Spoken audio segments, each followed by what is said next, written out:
porque la versión que está aquí atrás es Reina Valera y yo le estoy leyendo la Nueva Traducción Viviente.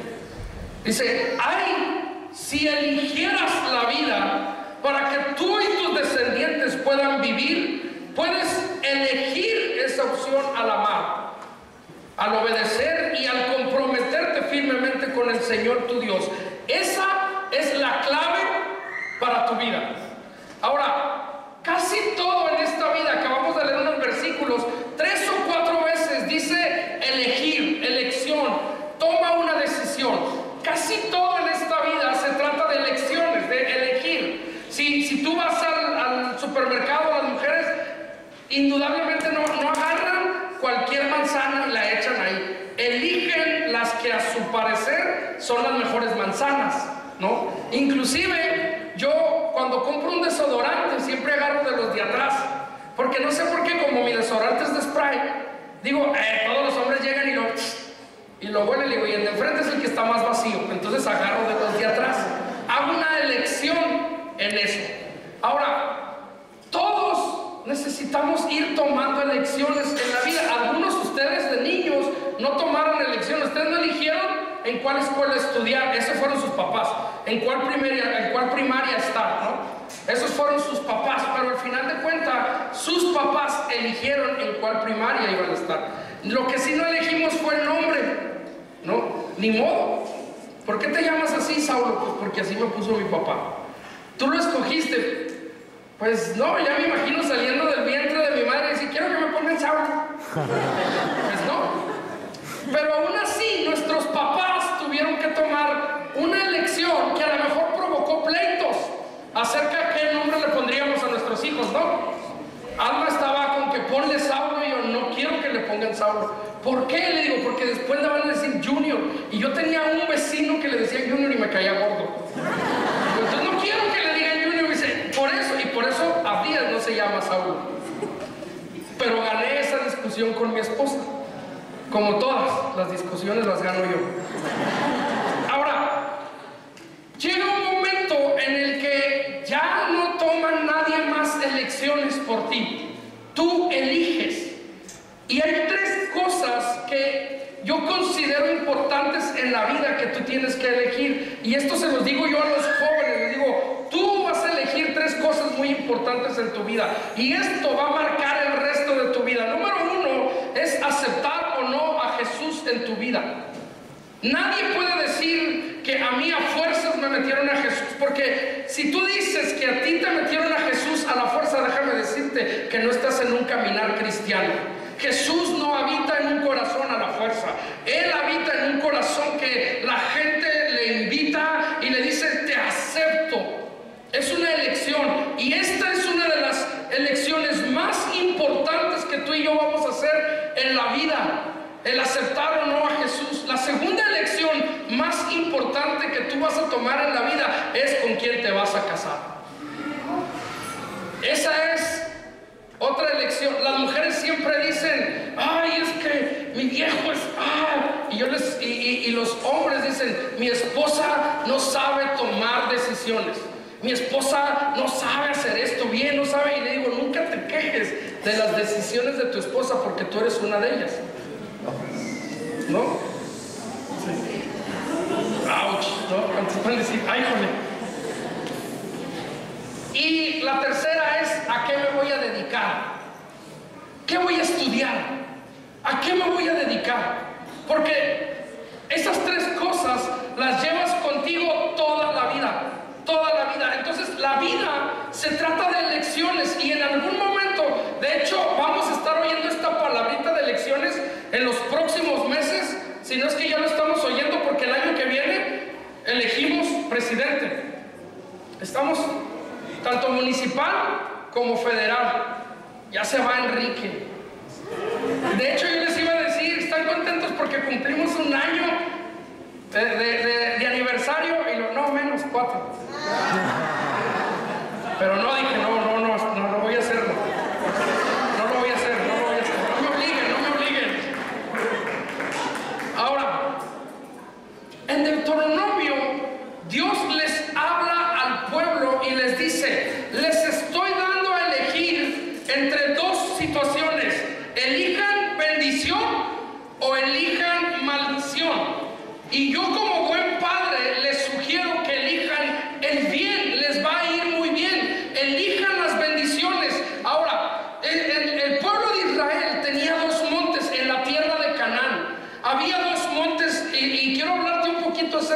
de estos dos montes porque me llamaron mucho la atención. Uno era el monte Gerizim, que era el monte de las bendiciones. Y otro monte, aquí está el monte Gerizim, los de este lado son el monte Gerizim, el monte de las bendiciones. Ay, ahorita les dicen algo que ustedes van a tener permiso. Y del otro lado estaba el monte Ebal. El monte Ebal era el monte de las maldiciones. No les pueden decir ninguna maldición porque ya estamos renovados, ¿no? Yo sé que ustedes querían gritarles algo. Ahora, en el medio del monte había un pequeño valle y el pueblo se metía al valle. Y 6 tribus del pueblo de Israel se ponían en el monte Gerizim, 6 tribus se ponían en el monte Ebal. Y empezaban los sacerdotes a decir bendiciones o decir maldiciones.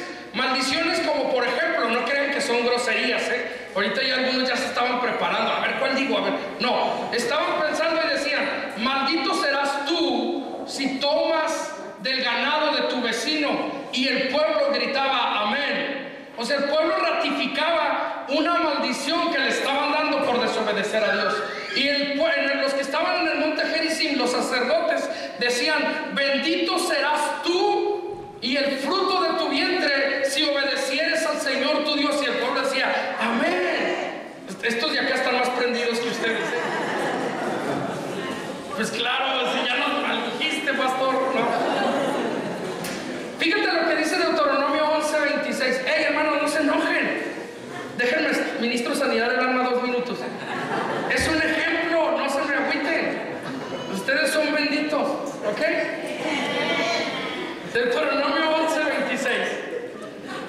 He aquí, dice Dios, yo pongo hoy delante de vosotros la bendición y la maldición. La bendición si oyeres los mandamientos de Jehová nuestro Dios, que yo os prescribo hoy, y la maldición si no oyeres los mandamientos de Jehová nuestro Dios, y se apartan, dice, del camino que yo ordeno hoy, para ir en pos de dioses ajenos que no han conocido. Y tú y yo el día de hoy estamos viviendo una vida natural, pero tenemos dos opciones. Podemos elegir estar en el monte Gerizim, en el monte de la bendición, o podemos estar decidiendo elegir estar en el monte de la maldición. La pregunta que yo te tengo el día de hoy, amados, es: ¿en qué monte vas a decidir plantar y vivir tu vida? Y es fácil porque ustedes lo van a decir: en el de la bendición, claro. Pero yo noto cuando platico con cristianos, cuando veo sus Facebooks, cuando veo sus publicaciones, que muchos de nosotros decidimos estar en el monte de la maldición y hemos sembrado ahí nuestra vida. Porque todo es queja, nada nos parece correcto, solo estamos enojados. Si el pastor usa corbata, si el pastor no usa corbata. Si la iglesia estaba, esos flojos que no se levantaron y que llegaron tarde y están lanzando, queriéndolo o no, maldiciones en contra de su hermano porque han decidido plantarse en el monte Ebal. Y es una decisión que tú y yo tomamos. Por eso Dios dice: elijan dónde van a vivir. Todo les parece mal. No vivimos en paz. No estamos a gusto. Ay, mira, ese ya se compró otro carro. Uy, mira, ahora trae una ropa diferente. Uy, mira los zapatos que se compró. Uy, mira esto y mira aquello y mira aquí. Y entonces pareciéramos como si estuviéramos plantados en el monte de la maldición. Todo lo veo mal. Hoy no hay el aire está muy caliente. La iglesia. Ay, otra vez el presidente va a salir con sus cosas. Ay, puras mentiras. Ay, la violencia ya regresó. Ay, ¿para qué trabajo? Ay, mi jefe. Y empezamos a hablar como si estuviéramos plantados en el monte de la maldición. Prestamos mucho más atención a los detalles que traen maldición a vida de otros que en los buenos detalles. En lugar de plantarnos en el monte de la bendición, en lugar de decidir elegir la bendición de parte de Dios, Dios le dice al pueblo: hey, yo estoy poniéndoles entre el bien y el la bendición y la maldición. Elijan la bendición. Pero a veces nosotros somos los que elegimos estar en una posición diferente a la que Dios quiere que tengamos. Como papá, a veces como papá le decimos a nuestros hijos: hijo, no creo que sea lo correcto que tú hagas esto. Pero pues los hijos ya ven que se creen, no son, pero se creen más inteligentes que uno. De repente dicen: ay, papá, ¿tú qué vas a saber de la vida? Pues simplemente te dobla la edad, sabe más. La experiencia, dice Salomón, atesórala en tu corazón. Dice: la experiencia de los ancianos, atesórala en tu corazón. Y Abdías me dijo el otro día: por eso te quiero, viejito. Y ya nomás volteé y le dije: honra a tus padres, le dije. Pero a veces los jóvenes deciden tomar las decisiones. Como papás le dices: mira, hija, yo creo que, hijo, esto es lo correcto, esto es lo que quiero que hagas, pero la decisión es tuya. Tú vas a decidir qué vas a hacer. Y nosotros como papás estamos como Dios diciéndole: pero yo te recomiendo que elijas esto. Y aún así muchos deciden hacer lo que se les pega su regalada gana y se plantan en el monte de la maldición. Y Dios dice: pero hay consecuencias. Si tú te plantas en el monte de la bendición, vas a traer consecuencias a tu vida muy buenas. Los jóvenes, yo les digo, perdón, jóvenes, no entienden a veces cuando les digo: guárdate para el matrimonio. No tienes que andar con una y con otra y con otra. Guárdate para el matrimonio. No tienes que andar con uno, con otro, con otro y con otro. Guárdate para el matrimonio, porque va a traer bendición a tu vida. Ay, no le hace. Se casan y luego los empiezas a ver cómo su vida está acarreando puras consecuencias malas. No pueden salir adelante, no pueden prosperar económicamente. Ahora, yo no le predico de prosperidad financiera. Usted sabe lo que yo pienso del tema de la prosperidad. Pero indudablemente aquellos que obedecen a Dios, la palabra lo dice en Deuteronomio, les va a ir bien. Honra al Señor, honralo, y Él te va a honrar a ti. Te va a ir bien. Es una ley. Y quiero hablarte hoy de alguien que decidió plantarse en el monte Ebal. En un momento dado, él dijo: yo no quiero plantarme en el monte de la bendición. Yo decido plantarme en el monte de la maldición y todo lo voy a ver mal. ¿Saben quién fue? Jonás. Quiero hablarte un poquito de Jonás. Jonás significa paloma. Qué bonito nombre, ¿no? En hebreo, Jonás significa paloma. Jonás era un profeta. Jonás vivió en el tiempo en el que Asiria amenazaba al reino de Israel, el reino norte del pueblo de Israel, y Asiria los estaba acechando. Asiria tenía una capital que se llamaba Nínive, y la gente iba y visitaba a Jonás. Y es bien padre cuando alguien va y te toca y te dice: Jonás, ¿qué tiene hoy Dios para nosotros?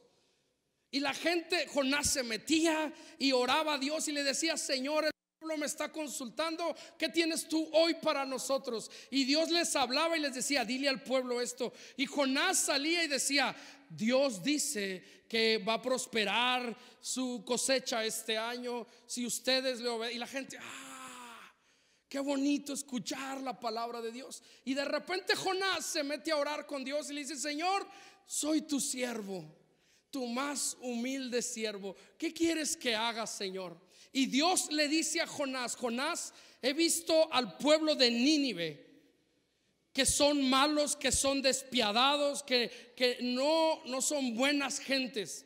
Ve al pueblo de Nínive y predícales mi palabra y diles que se arrepientan.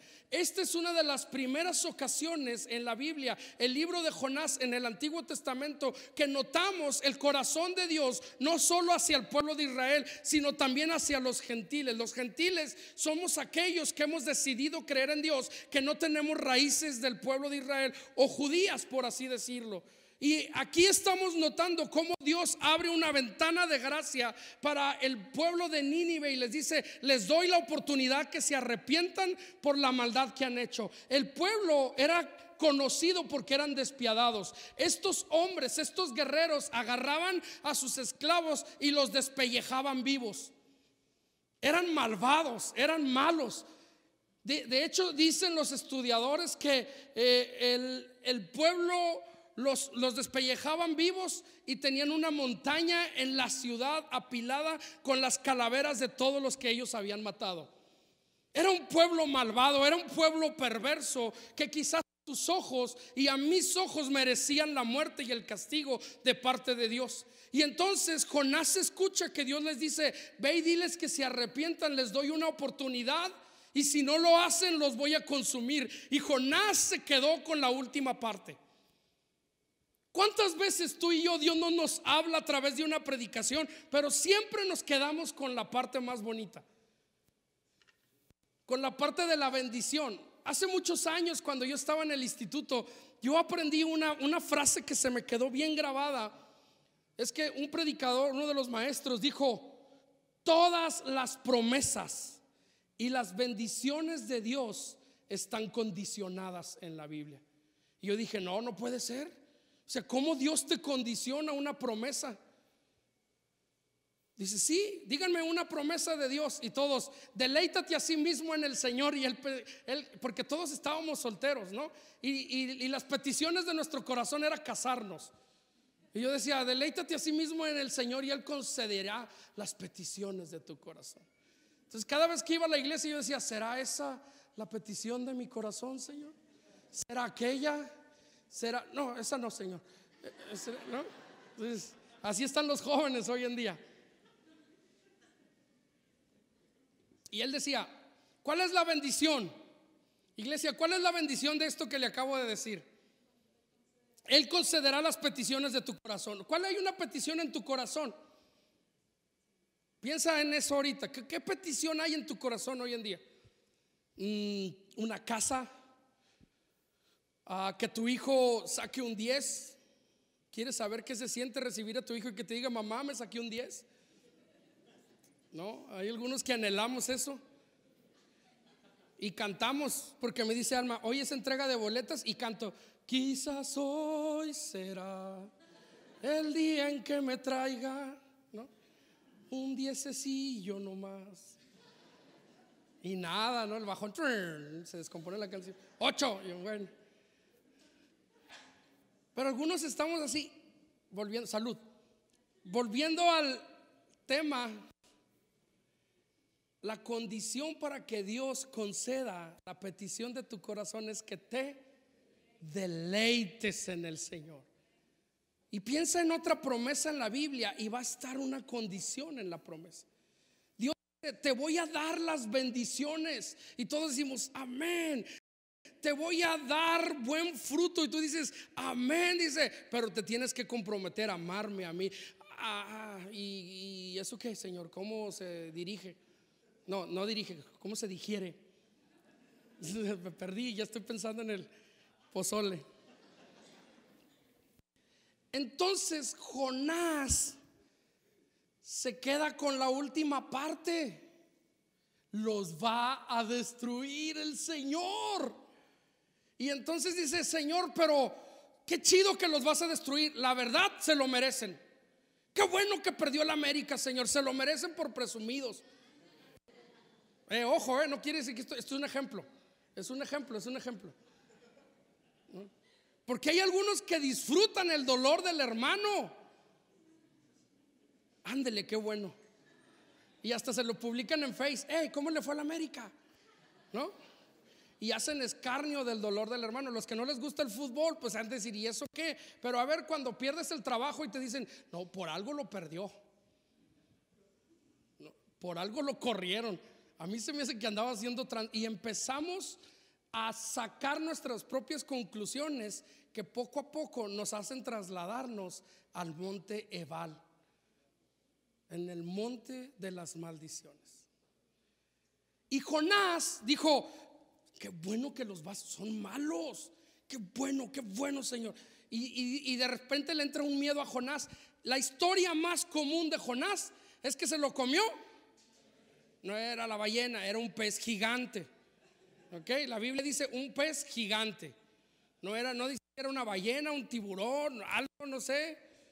Era un pez gigante, se lo tragó. 3 días duró. 3 días. Daniel, el pastor Daniel, déjenme les digo que siempre tiene una frase: cuando algo no sale bien, estamos en la iglesia trabajando, y si algo no funciona y no sale bien, de repente nos agarra y nos dice: ¿quién es el Jonás de este grupo para echarlo para afuera? Cuando las cosas no funcionan, sacaron a Jonás del barco y vámonos, y se lo traga un pez gigante. Todos hemos oído esa historia.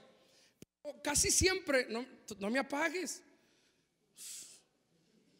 Bueno, estoy enojado, Casi siempre, hasta se quedó serio Daniel y Román, y nomás se voltearon a ver. Casi siempre nomás nos quedamos con la historia de Jonás y el pez, pero no leemos lo que pasó después. Jonás no quería ir a Nínive porque no quería predicarles el evangelio del perdón al pueblo. Él quería que Dios los castigara. Y al final de cuentas, cuando está viviendo 3 días dentro de ese pez, Jonás se arrepiente y le dice a Dios: está bien, Señor, voy a hacer lo que tú me estás diciendo. Ojo con lo que viene aquí, porque no se lo voy a volver a repetir. Y Jonás decide, Dios lo deja cerca de Nínive, decide entrar a Nínive, y Jonás llega y predica arrepentimiento al pueblo. Y oh sorpresa, familia, el pueblo, que dice la palabra de Dios que no era un pueblito chiquito, eran 120,000 personas. Ahora recuérdense que en ese entonces solo se contaban las cabezas de los hombres masculinos. Estamos hablando de que probablemente eran 250,000 personas o 300,000 personas, entre hombres, mujeres y niños. Era un pueblo grande, casi 500,000 de personas. Y el rey, Dios lo toca con un mensaje de perdón, y el rey decreta y declara ayuno y perdón, y hasta los animales los pusieron en ayuno. De veras. Es como si yo en la casa agarrara y le dijera al Chopsters y a Leila: hoy no comen croquetas, están ayunando. Pusieron en ayuno a sus animales. Se pusieron en ayuno ellos y le pidieron perdón a Dios.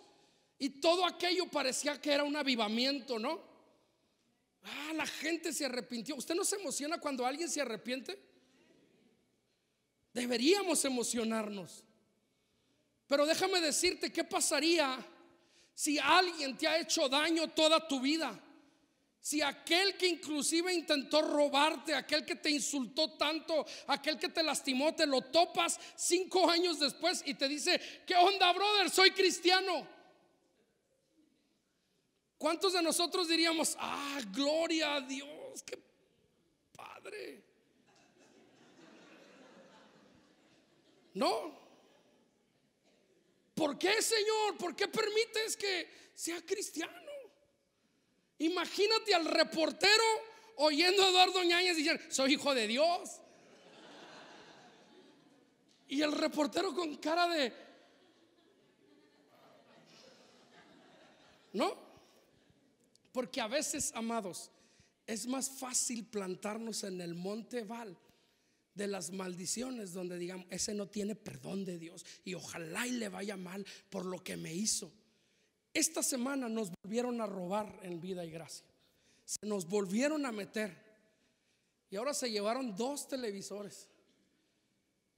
Y yo estaba en la casa y me encerré en el baño y dije: Señor, tú eres todopoderoso y puedes hacer que ahorita pase un tráiler y lo atropelle. Espérese, es de risa, pero me dio mucho coraje. Soy humano, me estoy descubriendo aquí ante usted.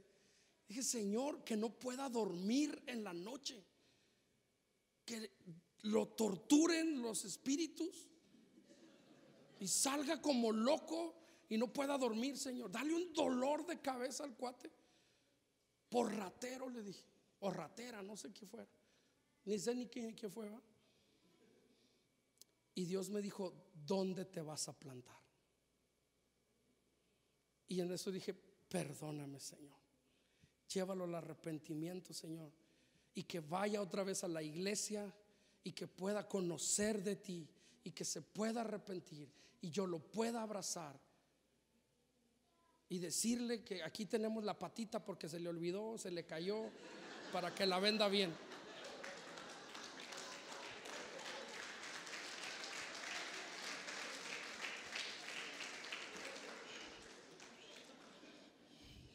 Que si quiere el cable que se le olvidó. Jonás no estaba de acuerdo con Dios. Jonás no estuvo de acuerdo con Dios. Y hasta podríamos justificar a Jonás. La verdad es que sí era bien malo el pueblo. Sí era malo. La verdad es que a veces sí sobornan a los árbitros y merecen perder, pero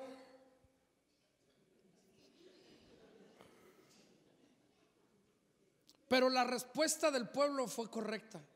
Fue arrepentimiento. Hace unos días, hablando de fútbol, déjeme decirle una cosa. Me impresionó ver un video de Torres Nilo.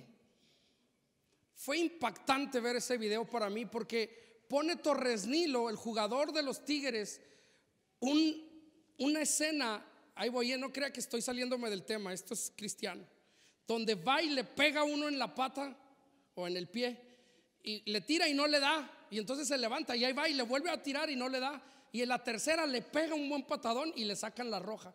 Y en eso sale Torres Nilo diciendo: ¿crees que me da orgullo? No, no me da orgullo, me arrepiento de lo que hice.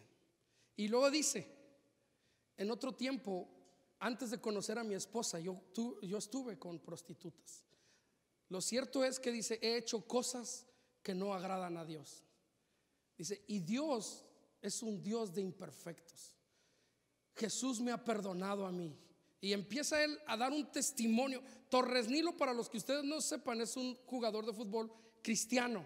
Y su página en Facebook son puros versículos. Es un hombre que testifica de Jesús. Es un buen hombre y da palabra. Y entonces él dice: Dios me perdonó y Dios. Pero muchos de nosotros a veces nos plantamos y decimos: ese es un pecador, Dios no va a tener misericordia de él. Ese es un hombre que no merece el perdón de Dios. Déjame decirte una cosa: tú y yo no podemos definir quién sí y quién no merece el perdón de Dios, porque de hecho Dios murió por todos, no solo por unos. Y ese era el mensaje. Pero Jonás decidió quedarse en el monte Ebal. Y fíjate lo que dice Jonás, capítulo 3, versículo 7. Entonces el rey y sus nobles enviaron el siguiente decreto por toda la ciudad: nadie puede comer ni beber nada, ni siquiera los animales. Ahí está, para que no diga que estaba diciendo tonterías. Ni siquiera los animales de las manadas o de los rebaños. Tanto el pueblo como los animales tienen que vestirse de luto, y toda persona debe orar intensamente a Dios. No solamente una oracioncita: ay, Señor, perdóname, y ya. Orar intensamente a Dios, dice: apartarse de sus malos caminos y abandonar toda su violencia. Y fíjate lo que dice el rey, me impresiona. Dice: y quién sabe, puede ser que todavía Dios cambie de parecer, contenga su ira feroz y no nos destruya. Cuando Dios vio lo que habían hecho y cómo lo habían abandonado de sus malos caminos, cambió de parecer y no llevó a cabo la destrucción con que le habían amenazado. Ahora, yo esperaba que Jonás pegara de brincos. Wow, se arrepintieron. Y empezara Jonás a danzar, ¿no? Qué padre, gracias Señor, qué avivamiento, wow, qué sorprendente. Pero yo me imagino a Jonás cuando la gente corre y se arrepiente. Jonás entre la gente se escabulla y se va de la ciudad y dice: yo ya cumplí, ya me voy. Y no por humilde, sino porque estaba molesto. Jonás quería ver cómo Dios destruía al pueblo, y el pueblo tomó una actitud de arrepentimiento. Y Dios dijo: wow, me impresiona su actitud, les voy a perdonar la vida. El que decidió amargarse, el que decidió maldecir, el que decidió ver lo malo de toda la situación y ver las cosas desde su propio punto de vista, fue Jonás. Y fíjate lo que dice Jonás, capítulo 4, versículo 1. Este cambio de planes molestó mucho a Jonás y se enfureció.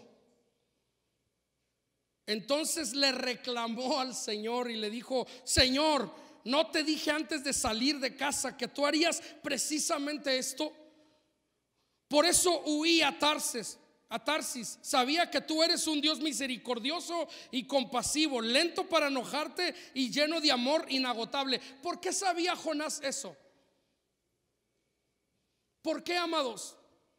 El viernes yo les predicaba a los matrimonios y les decía algo. ¿Sabes por qué Jonás sabía que Dios era un Dios lento para enojarse y lleno de misericordia? Porque Jonás había experimentado el perdón. Porque Jonás había merecido en otro tiempo la muerte, pero Dios le extendió su misericordia y Jonás conoció el perdón y la misericordia de primera mano y dijo: yo ya te conozco, por eso yo no quería ir, porque ese pueblo no merece tu salvación, ellos sí merecen que les vaya mal. ¿Por qué, Señor? ¿Por qué permites que a ese que ni siquiera es cristiano le vaya bien y yo esté todo endeudado? ¿Por qué permites que a ese, si su hijo saque 10 y el mío no puede? ¿Por qué permites que a él y por qué permites que a aquel? Y empezamos a ver lo de otros, pero no lo vemos con ojos de misericordia como lo ve Dios. No nos plantamos en Gerizim, en el monte de la bendición, nos plantamos en el monte de la maldición. Oh, llega un hermano y dice: estoy bien emocionado. ¿Por qué, hermano? Porque fui a mi cajero y chequé y de la nada aparecieron 10,000 pesos. Y todos van a decir: amén, gloria a Dios. ¿Por qué a él y por qué a mí no? 1,000, Señor, aunque sea 1,000. Hubo una temporada, yo no sé si ya te dejaron de llenar el tanque Israel y Angélica, pero Israel y Angélica nos hablaban y nos decían: ¿qué creen? Y luego, ¿qué? Otra vez. Como 3 veces nos marcaban a nosotros. Llegaban a su casa y se estacionaban el tanque de gasolina en un cuartito. En la noche dormían, oraban, al día siguiente salían, lo prendían, lleno. Como 3 veces. Y yo decía: Señor, el mío ya se le prende el foco. ¿Por qué a él? ¿Porque cantan? ¿Porque toca el sax? Se ríen de nervios, ¿verdad? ¿Cuántos hermanos no llegan aquí? ¿Vieran lo que me dijeron el día que publiqué? Y dije: gloria a Dios que me llegó mi recibo de Comisión Federal de Electricidad, ese que estoy anhelando y espero cada 2 meses que me llegue a mi casa, con 3 pesos. No, me llegó con 3 pesos. No, hace un tiempo. Y lo publiqué en el Facebook. Y luego las opiniones: tienes caballito, pusiste al diablo. Le dije: sáquese, yo con eso no tengo nada que ver. Pero empezaron a pum, pum, pum. Y alguien me escribió un inbox y me dijo: bórrale el número de cuenta porque luego van a ir gente y te van a acusar y van a revisar de nuevo tu cuenta y te van a decir: hubo un error, y lo van a cambiar. Y dije: o sea, ¿cómo? ¿Por qué? Porque decidimos plantarnos en Nebal. Ahora, familia, yo sé que esta es una predicación de aniversario. Usted está diciendo que tiene que ver con el aniversario. Déjeme decirle una cosa: si Dios va a hacer lo que va a hacer en Vida y Gracia, si Dios va a traer grandes cosas a Vida y Gracia, es porque todos vamos a ser una familia plantada en el monte de la bendición. Y nos vamos a alegrar cuando alguien tenga algo bueno, y nos vamos a gozar y vamos a abrazar y vamos a seguir bendiciéndole. No podemos tener cristianos plantados en el monte de la maldición. No podemos ser cristianos envidiosos.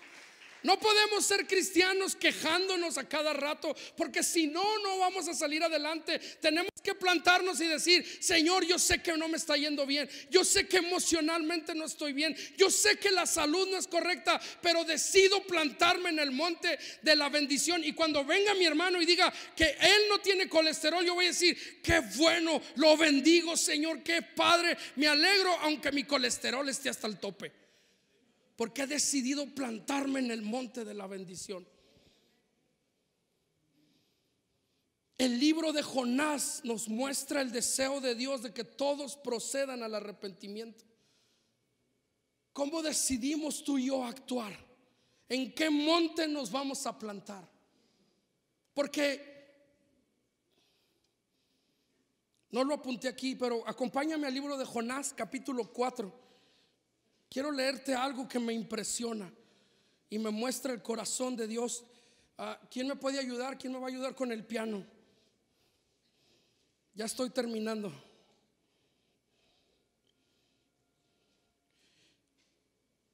Siempre que busco el libro de Jonás, digo todos así, digo Ezequiel, Daniel, Oseas, Joel, Amós, Abdías, Jonás.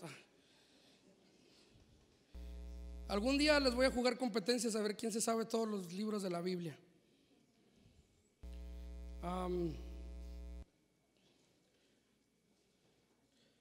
Empezó a reclamarle Jonás,